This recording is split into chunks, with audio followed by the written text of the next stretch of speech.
All right, welcome back into the channel and welcome in for another video. Eagle Syndicate family. We are already up to, I believe, 15 subscribers. You guys been showing a ton of love to the channel, been growing at a pretty solid rate thus far. So I want to bring you guys some more content when there's, not enough news going on. And I want to talk today about the Eagles secondary. And I want to give you guys my prediction for what week one we should expect and who we should expect to be out there, because right now there's a lot of camp battles going on. There's a lot of depth chart battles going on. So let's start with the obvious, right? I think it's pretty clear cut at this point in time that our two starting safeties will be Reed Blankenship and CJ Gardner-Johnson. At a certain point, you follow production. That is what Reed had last year. He will likely be the free safety, maybe the strong safety for the team, but probably the free safety, a very good tackler. So maybe they want him at strong safety. And CJ Gardner-Johnson is just a case of follow the money. They paid this guy in 2022. To me, he was the clear cut heart and soul of this team, heart and soul of the defense. He was the only guy in the Super Bowl that I felt like was really consistently tackling against the Chiefs. So he can make the interception plays. We saw him do that from the Lions in the divisional round game, picked off Baker very early in that game. So that is your starting safety tandem, right? I know James Bradbury's been taking some snaps at safety, which, again, I think that is a good transition for him. I think he's a nice rotational piece at safety if Reed or CJ needs a little bit of a breather. I think he could be a very solid free safety in this league. He still has the ability to read the ball, but he just can't go stride for stride with these young, explosive wide receivers as a man-to-man corner anymore. So I like that change there. I know Avonta Maddox has been getting some run.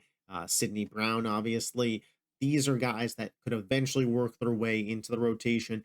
I actually kind of like how deep their bag is when it comes to safeties, but the starting safeties will be Reed and CJ Gardner-Johnson. That is for sure. As well, one of the starting outside corners will be Darius Slay.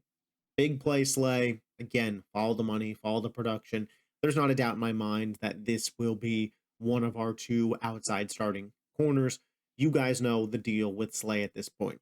So the real battles that we're talking about are the second outside starting corner and the nickel corner back position. Now, I think if Cooper DeJean did not have that hamstring injury, he would for sure be in the race for that nickel spot and or potentially pushing CJ Gardner-Johnson to that nickel spot and taking a safety spot. However, the hamstring injury for a rookie, by the time he gets back in the flow of things, I think it'll be too little too late. Maybe DeJean steps up at some point in the middle of the season and takes over a starting role, but honestly, this year, my expectations for him are to kind of be a rotational piece. And I know maybe that is not what a lot of Eagles fans want to hear about this second round pick, but the team is certainly deeper at secondary than they were last year. That's undisputable. And it's great. We have some youth. We know that DeJean can kind of just be a Swiss Army knife, and I think that they'll kind of want to use him that way. If there's an injury here, we could put DeJean in. If it's there, put him in. So I think that is the case. So who is competing for these spots, right? These last two cornerback spots of nickel and an outside corner, Isaiah Rodgers, Avonta Maddox. You have Quinyon Mitchell and Kelly Ringo. I don't think Josh Jobe or Eli Ricks is really going to make a push for these spots. I think they're going to be clear cut kind of depth pieces. But so we have those four guys, right? First round pick, Quinyon Mitchell, Avonta Maddox, a veteran of this team, Isaiah Rodgers, a guy who was suspended last year. Now he gets to play. And Kelly Ringo, a pick from last year who got some play for this team, has had a very impressive camp from what I understand. And I think the way that this ends up is the second outside starting cornerback, alongside Darius Slay is Isaiah Rodgers. I think Isaiah Rodgers has the most speed of any of the guys that we talked about. He's very good, has NFL experience already. I've heard great things about him at camp. He's been running with the ones a ton. They like to have him out there. He is one of my favorite additions that this team made even last year. Yeah, I thought this was like a very good future piece. Colts fans will tell you they were not happy to see Rodgers go. I like his intangibles. I like his work ethic. From what I've seen, Isaiah Rodgers is willing to bust his ass. I think he's a very good play alongside Slay, and he has the ability to recover on plays. That's what I've been hearing in training camp. He's been matched up with AJ Brown, with Devonta Smith, and even when they've gotten past him, he has shown the ability to catch up to them and break up the play.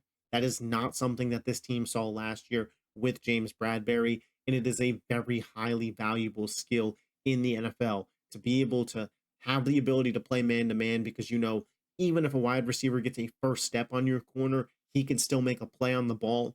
That is very huge. Vic Fangio is going to love that. I don't see a world where Rodgers does not get on the field a ton. And to me, it makes the most sense to have this guy as the outside cornerback alongside Darius Slay. So now that leaves the nickel between three guys, right? Ringo, Maddox, and Quinyon Mitchell. And to be quite honest, I think Ringo is much more of an outside corner than a nickel. To me, that kind of disqualifies him from this situation. I think he'll be much more of just a depth outside corner piece. We go Maddox now. We go Quinyon Mitchell. Truthfully, it'll probably be a mix of both, but gun to head, if you're forcing me to pick one, I think they'll go Quinyon Mitchell. I think this is a guy that they spent a first round pick on for a reason. You don't spend a first round pick on a guy to have him sit for a guy on a vet minimum contract in Avonta Maddox, especially when your secondary was so bad last year and it needs a juice of explosiveness and youth and speed. And Quinyon Mitchell has all of those things. Now, can he play nickel and outside corner? Yes, you have that flexibility. If a Darius Slay or if an Isaiah Rodgers were to go down, I think the first move that you make is Quinyon to the outside and then Maddox as the nickel. I think Kelly Ringo is farther down the depth chart in terms of backup plans than those two guys. So it's not to say Maddox won't get on the field. And again, a very good rotational piece. I think there's a lot of different ways that Vic Fangio can run this secondary, and it is one of my most must watch things this preseason because there's going to have to be guys that are good getting play. Is Darius Slay going to be out there? Probably not. Maybe not CJ Gardner-Johnson or Reed either, because I think those three are super solidified. But these preseason games, and really especially these training camp practices, which I've been hearing nothing but great things about Rodgers and Mitchell and Ringo. These young corners on the team have all had really good training camps, which is good to hear. But at that point, if it's good for all of them, you got to start going off of ceiling. And Quinyon, the sky's the limit. You have to have him on the field in some aspect, in my opinion. And he can play the slot. He's been playing it in training camp. He can certainly play the outside. I have, no gripes there, but you have to get this guy on the field one way or the other. I think that they prefer Rodgers to Maddox. And if that's the case, Rodgers is much more of an outside corner, in my opinion. So then you move Quinyon Mitchell to the slot. And now what you do is you have a very high IQ corner in Darius Slay, who still has it. Obviously, as he gets a little bit older, some of that explosiveness isn't there, but he's good. You have your two safeties in Reed and CJ, and some young speed, explosiveness in these corners. They have the ability to, finish plays off. They have the ability to, if they get beat on that first step, still catch up to the wide receiver, which was something this team in the secondary really lacked last year. They could play man, they could play zone. I think that is what this secondary looks like going into the regular season and going into week one versus the Packers. But as always, let me know your thoughts down in the comment section. Where do you think that this secondary shapes out as we head towards the 2024 season? If you're an Eagles fan and you're not subscribed to this channel, what are you doing? We're posting a ton. I don't know the exact amount, maybe 5, 6 videos a week talking birds. We'll be giving preseason reactions, training camp reactions, talking about potential cut days, and then when the regular season's here, we'll be giving things to watch in the game, reactions, etc. If you love the birds, if you love the Eagles, hit that subscribe button. I'll catch you guys next time.